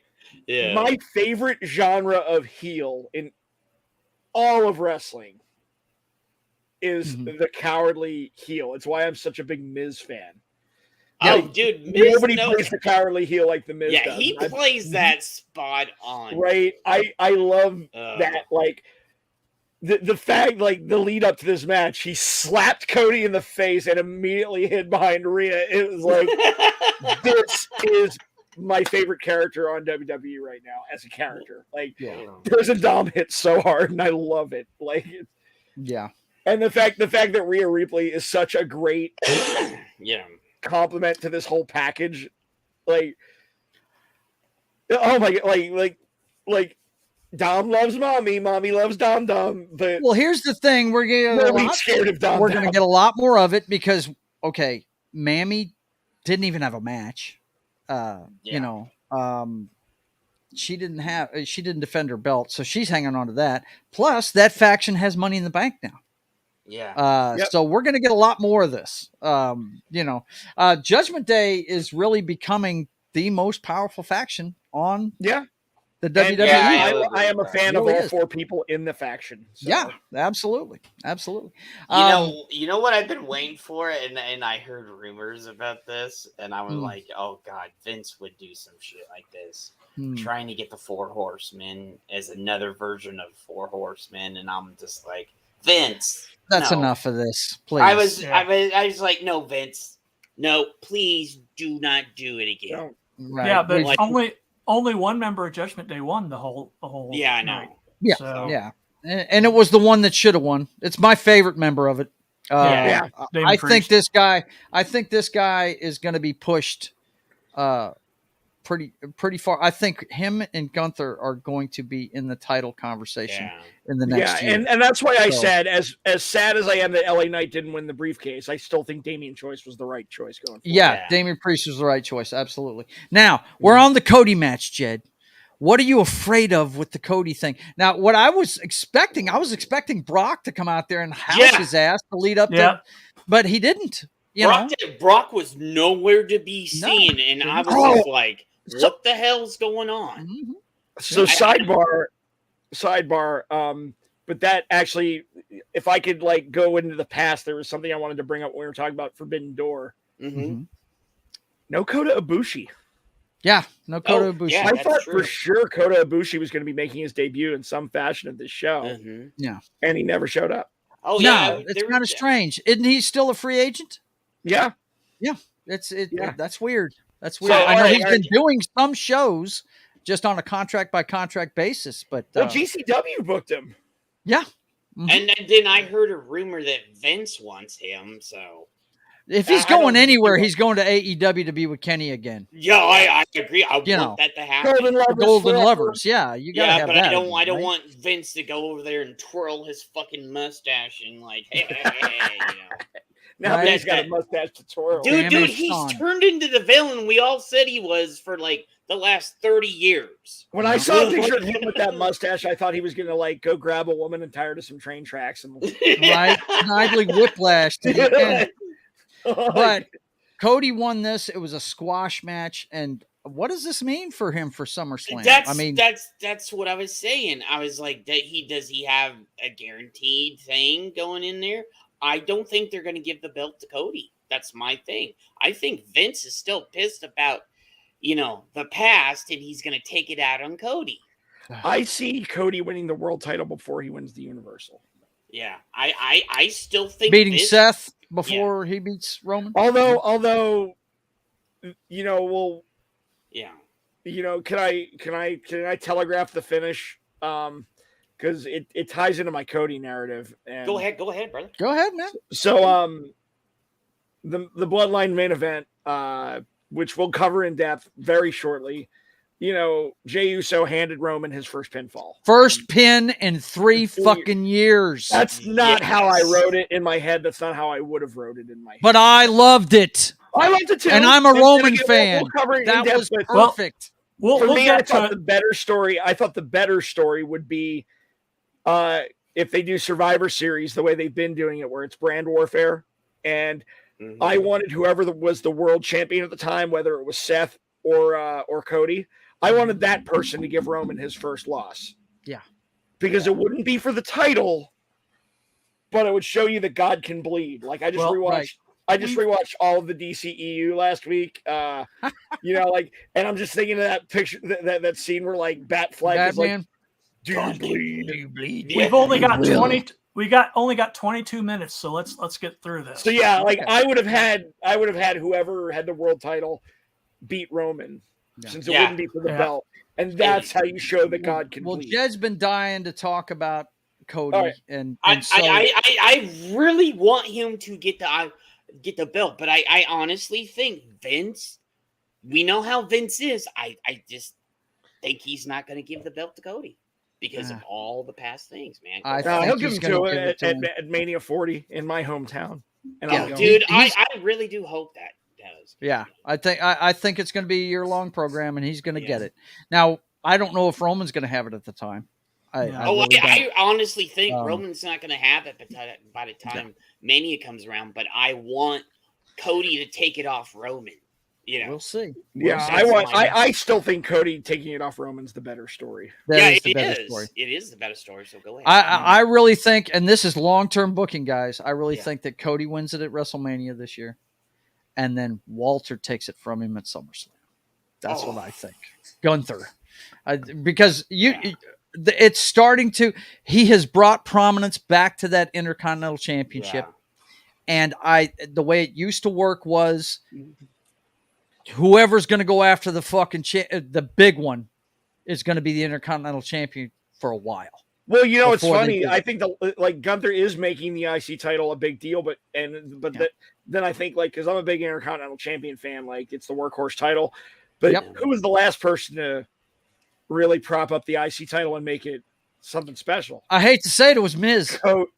Cody Rhodes. Well, Cody Rhodes, yeah, Cody, but the Miz had a good run at it too. He did. Miz is the absolute second best on a very important IC list. channel champion of all time is the Honky Tonk Man. There it goes. I knew that was coming. I knew that 64 days, John. 64 days. Do you know what happens in 64 days? I know he beats Honky Tonk. It's almost I know. Okay, so we got the women's ladder match.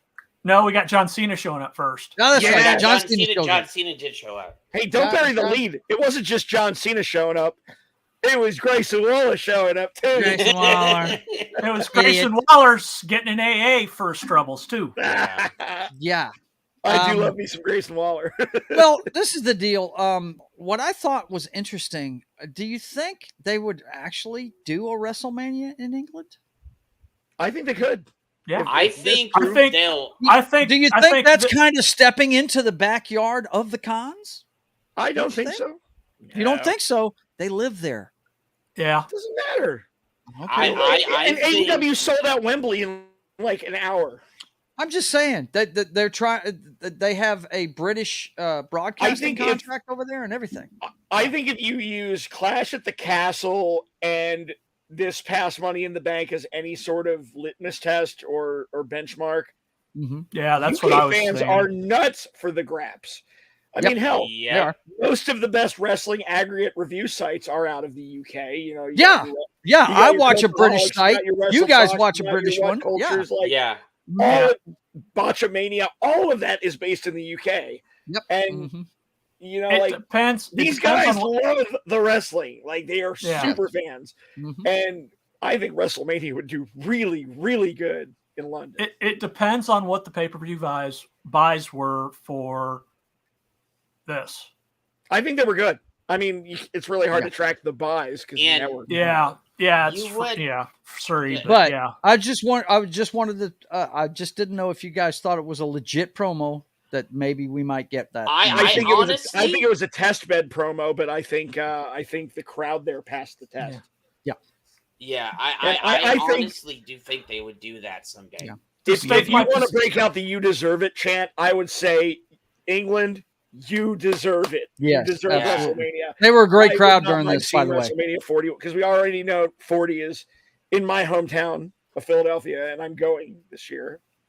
So I've already got my travel accommodations booked. Wait till they put tickets on sale, and I'm getting them. To say what I said better, it depends on how many watched during the actual live broadcast and who caught the replay. Yeah, I actually watched it live. Okay, so what ended up happening with this? Grayson Waller housed John Cena, and then Cena snapped out of it and gave him an AA. And pretty much, I think that they're setting up a match for SummerSlam for those two. And you know what? I'm all for it because sure. If you watch any of Waller's NXT stuff, he's a great wrestler. He's not just a great talker. He is. He's a great talker. He's a great wrestler. Yeah. And he wanted to, actually, the story around WrestleMania time was Grayson Waller was trying to call Shawn Michaels out of retirement.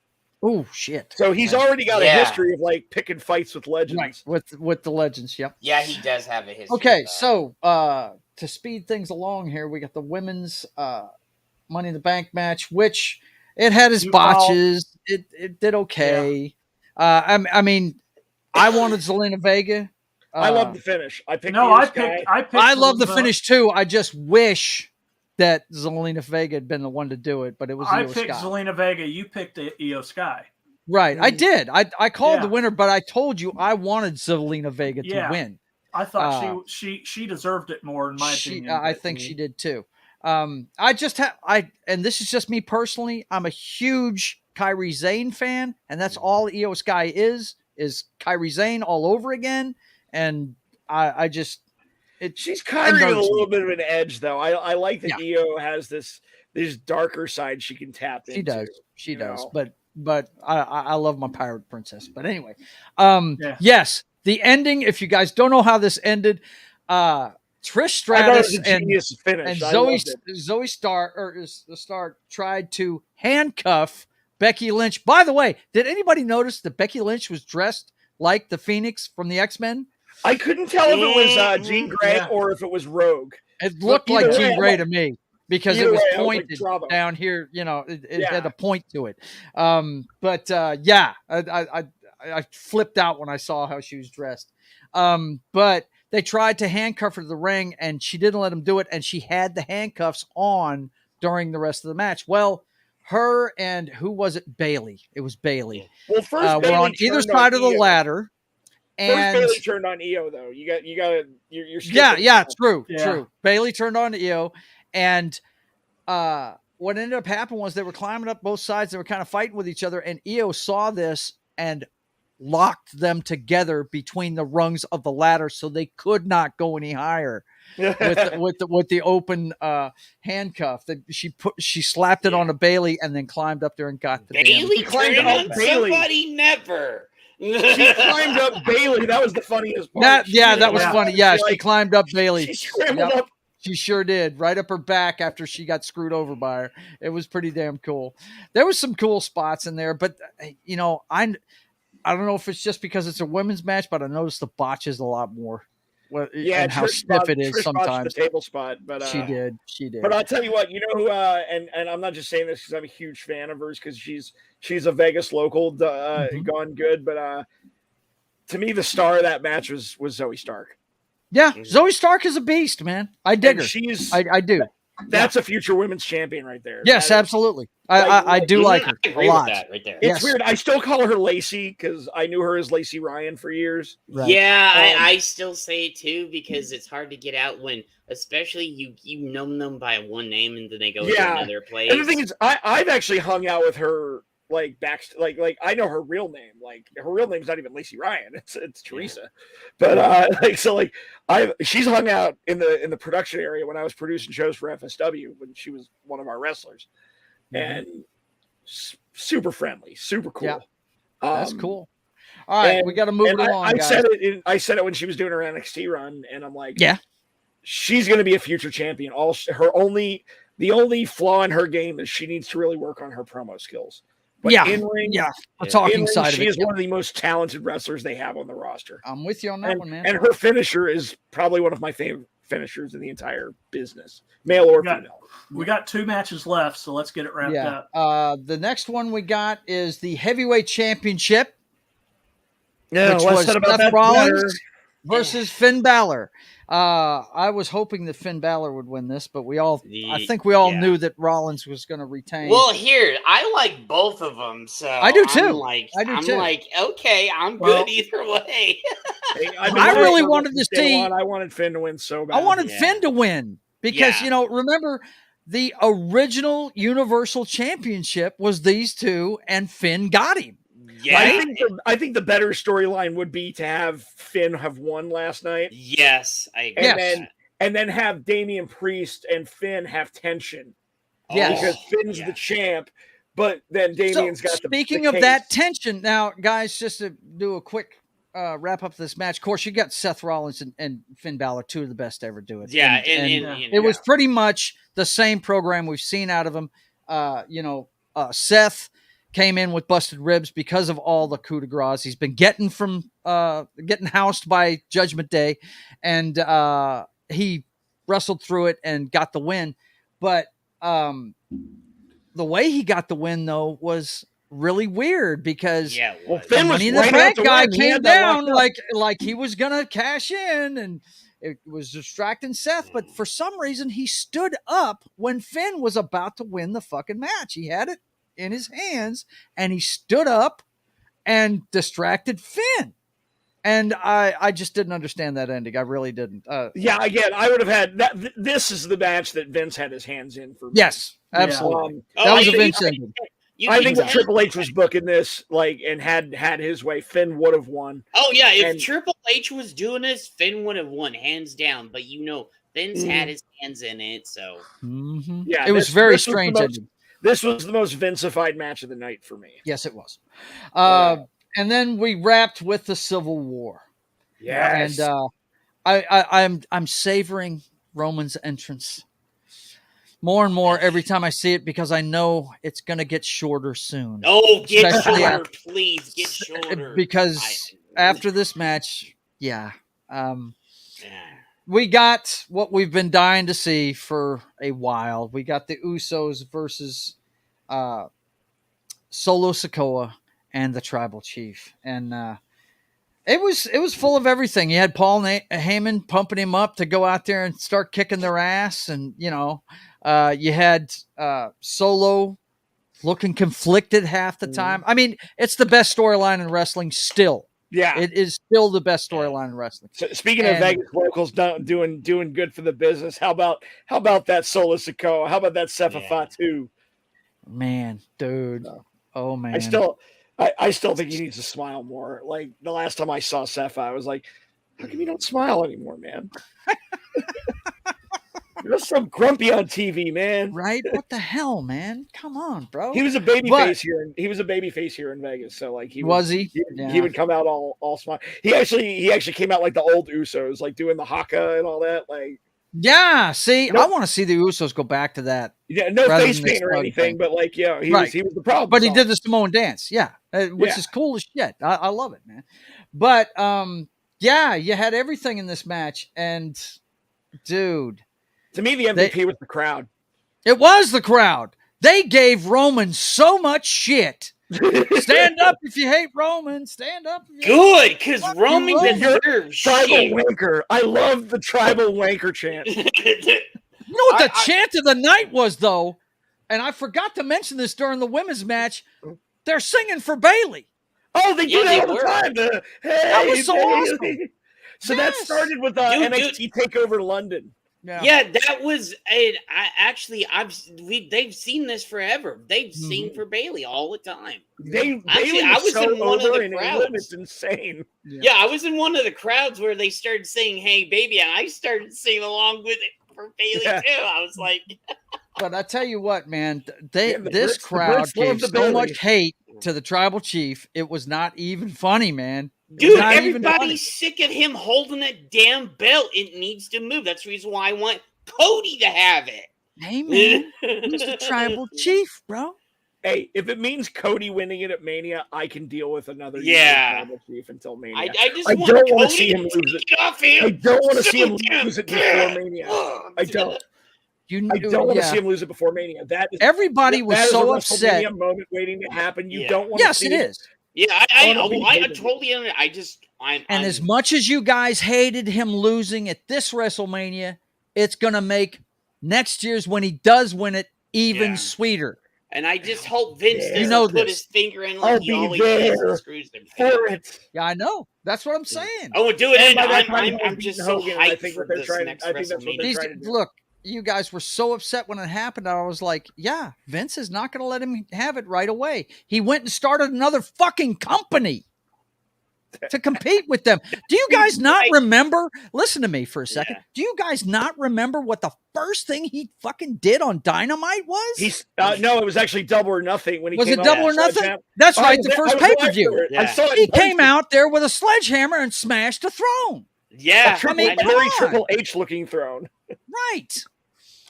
Dude, you knew they weren't going to give it to him the first time. Oh, I know. Yeah. Thank you. I appreciate it, boss. He says, great show today, guys. Yeah. Oh, no problem, Gary. We're about to have to wrap it up. But real quick before we get out of here, I want to compare and contrast. By the way, if you didn't hear us talk about it earlier, Roman got pinned for the first time in 3 years. Yeah. By December of 2019. Yeah, I was shocked Roman got pinned. I wasn't. I thought Solo was going to eat the pin. I thought Solo was going to eat the pin. I picked the Usos to win, but I thought Solo was going to eat the pin. The finisher was the exact finisher from the first time that the Usos beat Roman. Yep. Mm-hmm. It was very cool. I liked when he kicked out and he just yeah. That's been a Roman thing. That's been a Roman thing for like dude. That's been such a Roman thing. You know what? That low blow was so awesome. Roman's face selling that was just that's a meme right there. Yeah. But what I wanted to talk about real quick before we got out of here was to compare and contrast the two pay-per-views. In the Hidden Door one, we saw a lot more old school grappling, a lot more beat down, extended matches, a lot more old school pro wrestling. But today, still the best storyline going is in the WWE. The friggin' Bloodline story is still the best thing going. I can't wait to see what the fallout is. And if I was going to grade which pay-per-view was better, Hidden Door was better to me. Yeah. It had more bangers in it. No doubt. Yeah. But It wasn't quite the full 5-star, but it was pretty close. It was pretty damn close. I will agree with that. Mine would be AEW Hidden Door. Yeah. Hidden Door was better. Hidden Door was better. The crowd, I got to give it to London. London's crowd was on point. Everything they did. London, and the energy they had to stick it. Oh, no. Come on, Johnny. They were still hot. They were hottest. And this is why WrestleMania needs to go to London. Yeah, I honestly think the rowdiest WrestleMania ever. Yeah, it could be. It could be. And considering it's in Philly next year, and Philly's known to be a hot, rowdy crowd, too. Yeah. Well, listen, before we get out of here, I want to thank Jed for being our special guest today. I appreciate you coming and helping us out, buddy. John, thanks for producing us all this time. We had we started off with a good run, and I think we're finishing on a good show here to wrap up Sunday Night Wrestling, formerly known as the Dork Side of the Ring. And you may see that again soon somewhere else. But I want to thank Johnny Rock big time for coming along. Thank you, Johnny.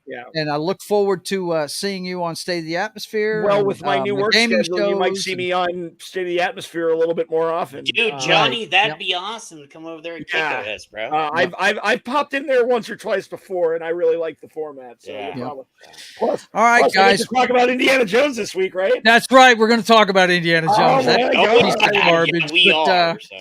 Anyway, listen, guys, I want to thank all of you for being here, and everybody out there.